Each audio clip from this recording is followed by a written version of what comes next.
قال رسول اللہ صلی اللہ علیہ وسلم انہا ستکون فتنۃ، ان قریب ایک بہت بڑا فتنہ رونما ہوگا۔ حضور نے خبر دی فتنے کی۔ حضرت علی فرماتے اس پر میں نے عرض کیا، قلت، میں نے عرض کیا مل مخرج منہا یا رسول اللہ، اے اللہ کے رسول اس سے نکلنے کا راستہ کون سا ہوگا؟ دیکھیے یہ لکھا ہوا ایگزٹ، نکلنے کا راستہ، اور عام طور پر آپ نے دیکھا ہوگا بڑے ہالز میں یہ سرخ روشنی ہوتی ہے، اس میں اس کا اہتمام کیا جاتا ہے کہ اگر خدا نہ خواستہ کوئی حادثہ ہو جائے لوگوں کو معلوم ہو نکلنے کا راستہ کون سا، یہ مخرج ہے۔ حضور نے خبر دی کہ فتنہ ہوگا۔ تو دیکھیے میں ایک بات عرض کیا کرتا ہوں، ذرا توجہ کیجئے، ہمارا حال کیا ہے؟ ہم بڑے ریشنلسٹ قسم کے لوگ ہیں، یہ زمانہ ریشنلزم کا ہے۔ اگر ہم ہوتے تو کیا پوچھتے؟ وہ فتنہ کیا ہوگا، کیوں ہوگا، کہاں سے آئے گا؟ ہمارے سوال یہ ہوتے ہیں، کب آئے گا، کیوں، کہاں، کب، کیسے؟ ان سب کی حیثیت علمی سوالات کی ہے۔ بھائی کب آئے گا ایک علم ہے، کیسے آئے گا علم ہے، کہاں سے آئے گا علم ہے، لیکن اصل جو عملی اعتبار سے اہمیت والی شے ہے، بچاؤ کا راستہ کون سا ہوگا محمد الرسول اللہ، یہ بتائیے ہم۔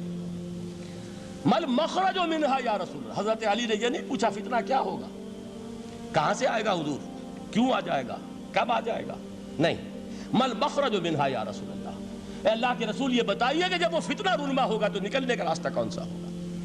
اس کا جواب ہے، ارشاد فرمایا محمد رسول اللہ نے، کتاب اللہ، اللہ کی کتاب ہے وہ مخرج، یہ کتاب ہے کہ جس کو تھامو گے تو فتنوں سے محفوظ رہو گے۔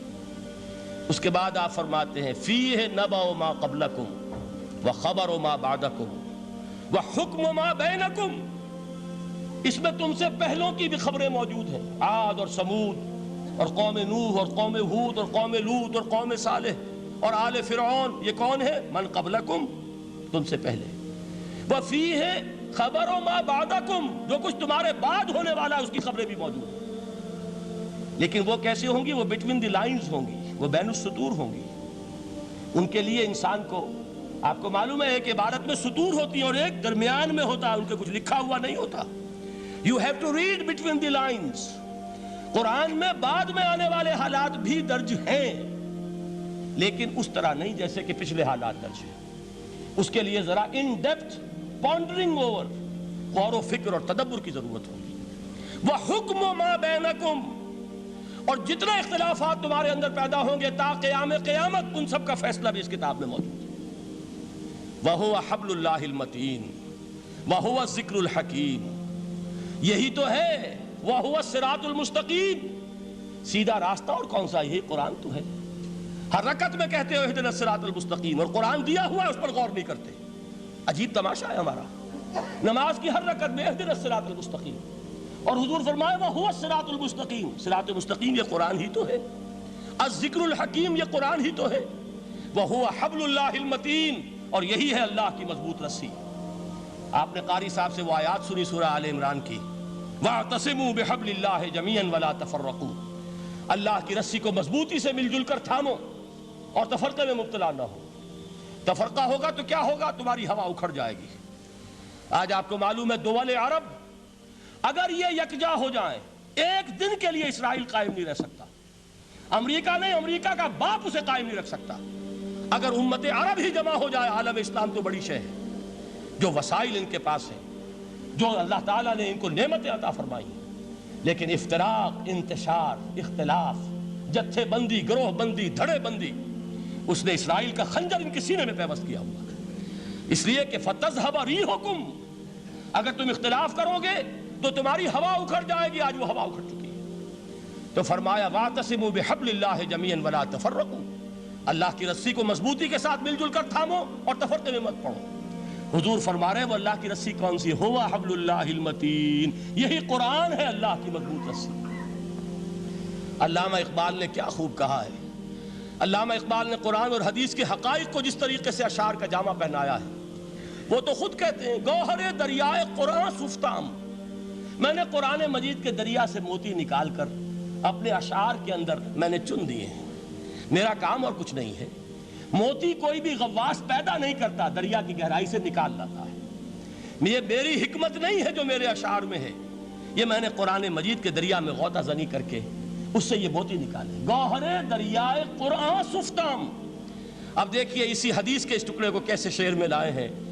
از یک آئینی مسلمان زندہ است، پیکرے ملت سے قرآن زندہ ہست۔ مسلمان کی زندگی تو ایک آئین کے بدولت ہے، یہ آئین قرآن، جو کہا تھا کبھی قائد اعظم مرحوم نے جب پوچھا گیا تھا کہ آپ کے پاکستان کا دستور کیا ہوگا، کیا فرمایا تھا یاد کیجئے کہ ہمیں کسی نئے دستور کی ضرورت نہیں، ہمارا دستور 1400 برس پہلے طے ہو چکا ہے۔ یہ ہماری بدقسمتی ہے جو کچھ کہا تھا قائد اعظم نے کہ God has given us a golden opportunity to prove our worth as architects of a new state and let it not be said that we didn't prove equal to the task۔ میں معذرت کے ساتھ عرض کروں گا حضرت کہ واقعہ یہ ہے کہ ہم اس کے equal to the task ثابت نہیں ہوئے۔ قائد اعظم کا دیا ہوا پاکستان آج دنیا میں موجود نہیں ہے، اس کا ایک حصہ اپنے نام سے دستبردار ہو کر بنگلہ دیش بن چکا ہے، اس نے اپنی تاریخ کو خیر بات کہہ دیا ہے، حالانکہ مسلم لیگ کی جنم بھومی ڈھاکہ ہے، 1906 میں ڈھاکہ میں مسلم لیگ نے جنم لیا تھا، اور اگر وہ صرف ہم سے علیحدہ ہوتا یا گہرا صدمہ ہوتا، لیکن یہ کہ اس نے جب نام بدلا ہے در حقیقت اس نے اپنے تاریخ سے اپنے پس منظر سے استعفیٰ دیا ہے۔ یہ ہمارا دوہرا ہمارے لیے صدمے کی بات ہے۔ کیا 2 یمن موجود نہیں ہیں؟ ان میں سے کوئی ایک بھی اپنا نام چھوڑنے کو تیار ہوگا؟ کیا 2 جرمنی دنیا میں موجود نہیں ہیں؟ کوئی ایک بھی ان میں سے اپنا نام چھوڑے گا؟ کیا 2 کوریا نہیں ہیں؟ 2 ویتنام نہیں ہیں؟ تو کیا 2 پاکستان نہیں ہو سکتے تھے؟ ہو سکتے تھے۔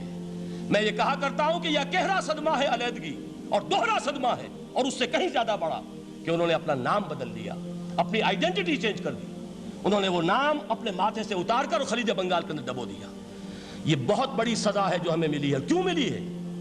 کہ ہم نے 25 برس تک اس قائد جس کو کہا تھا کہ وہ ہمارا آئین ہے، اس کو آئین نہیں بنایا۔ ہم نے دنیا کے سامنے جھولیاں پساری، ہم نے طرح طرح کے نظاموں کو آزمایا، لیکن اس قرآن کی طرف پیش قدمی نہیں کی۔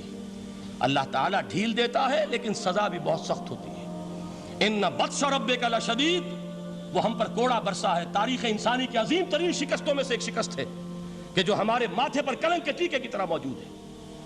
اللہ کرے کہ آئندہ یہ تاریخ اپنے آپ کو نہ دہرائے، لیکن میں عرض کر دیتا ہوں آپ سے، جو ہمارے لچھن ہیں، جو ہمارا طرز عمل ہے، جو ہمارے لیل و نہار ہیں، جو ہمارا انداز ہے، اللہ کے دین کا استہزاء اور تمسخر، جس طرح اللہ کے ساتھ مذاق ہم کر رہے ہیں، اس کا شاید اس سے بھی کہیں زیادہ برا نتیجہ نکلے۔ اللہ مجھے اور آپ کو اور ارض مقدس پاکستان کو اس انجام سے بچائے، لیکن اس کے لیے کام کرنا ہوگا۔ صرف کہنے سے بات نہیں بنے گی، کمر کسنی ہوگی، ہمت جو ہے پھر انسان کو اثر نو، ایک نئی تعمیر، ایک عزم، ایک ہاتھ میں قرآن اور ایک میں تلوار لے کر یہ امت پھر دوبارہ میدان میں آئے۔ بہرحال عرض یہ کرنا تھا، اقبال کہتا ہے از یک آئینی مسلمان زندہ است، پیکرے ملت سے قرآن زندہ ہست، ماں ہما خاک و دل آگاہ اوست، اعتصامش کن کہ حبل اللہ اوست۔ تامو اس کو مضبوطی کے ساتھ، حبل اللہ یہی قرآن ہے۔ یہ یک آئینی اور پیکر قرآن کی زندگی، پیکر ملت کی زندگی جو ہے اس قرآن کی بدولت ہے۔ تو حضور نے کیا فرمایا؟ فتنے سے بچنے کا راستہ کون سا ہے؟ کتاب اللہ فیہ نبأ ما قبلکم وخبر ما بعدکم وحکم ما بینکم وہو الصراط المستقیم وہو حبل اللہ المتین وہو الذکر الحکیم۔ ایک 3 جملے اور سن لیجئے۔ هو الذی لا یشبع منہ العلماء ولا یخلق عن کثرت الرد۔ یہ قرآن وہ شے ہے جس سے اہل علم کبھی سیر نہ ہو سکیں گے۔ ولا تنقضی عجائبہ، اس کے عجائب کبھی ختم نہیں ہوں گے۔ یہ ہیروں کی وہ کان نہیں ہے کہ جو کبھی خالی ہو جائے کہ سارے ہیرے نکل چکے، اب مزید ہیرے نہیں ہیں، نہیں، علم اور حکمت کے ہیرے اور ہدایت اور حکمت کے موتی اس میں سے ابد الآباد تک نکلتے رہیں گے۔ ضرورت صرف کھودنے کی ہے۔ میں نے وہ لفظ استعمال کیا تھا، آج کا قرآن کھودنا ہوگا، آج کی ہدایت اس قرآن سے نکالنی ہوگی۔ قرآن جب نازل ہوا آن دی سرفیس، بالکل ظاہر وہ تھی اس کی ہدایت جو اس دور کے لیے ضروری تھی۔ ہمیشہ کی ہدایت اس کے اندر رکھ دی گئی ہے، اس میں مضمر ہے، اس میں چھپی ہوئی ہے، اس کے لیے تدبر کی ضرورت ہے۔ کتاب انزلناہ الیک مبارک لِيَدَّبَّرُوا آیَاتِهِ وَلِيَتَذَكَّرَ أُولُو الْأَلْبَابِ، لوگ تدبر کریں، اس کی گہرائیوں کے اندر غوطہ زنی کریں۔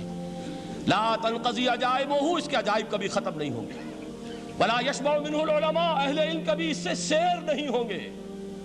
آپ کو سخت بھوک لگی ہوتی ہے اور کھانا کھانے کے تھوڑی دیر کے بعد اب آپ کا ہاتھ رک جاتا ہے، سیر ہو گئے، بہترین کھانا ہے لیکن نہیں کھا سکتے۔ اگر عام حالات میں وہ آتا تو کبھی نہ چھوڑتے، لیکن اب وہ آپ کا میزبان کہہ رہا کچھ اور لیجئے، تناول فرمائیے ذرا یہ دے، بھائی نہیں میں اب بھر چکا، یہ آپ کہتے ہیں کہ نہیں؟ حضور فرمایا یہ قرآن وہ شے نہیں ہے جس سے اہل علم کبھی سیر ہو سکے، ان کی پیاس بڑھتی چلی جائے گی، ان کے اندر quest of knowledge, search for wisdom بڑھتی چلی جائے گی۔ کبھی بھی انسان یہ محسوس نہیں کرے گا کہ مجھے جو لینا تھا میں لے چکا، بلکہ یہ کہ جیسے جیسے قدم آگے بڑھیں گے تہذیب کے، تمدن کے، علم کے، اتنے ہی قرآن جو ہے وہ آگے بڑھتا چلا جائے گا ہر دور کی رہنمائی کے لیے۔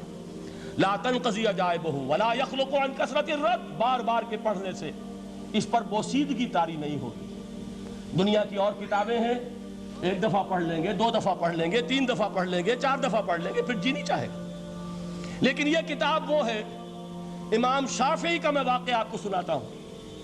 وہ یہ کہتے ہیں کہ ایک مرتبہ میرے ذہن میں یہ سوال آ گیا کہ اجماع کے لیے بھی قرآن مجید میں کوئی سند ہے، دلیل ہے؟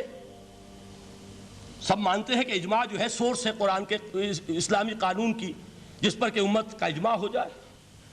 تو کہتے ہیں میں نے 300 مرتبہ قرآن پڑھا اول سے آخر تک، صرف اس دلیل کی تلاش میں۔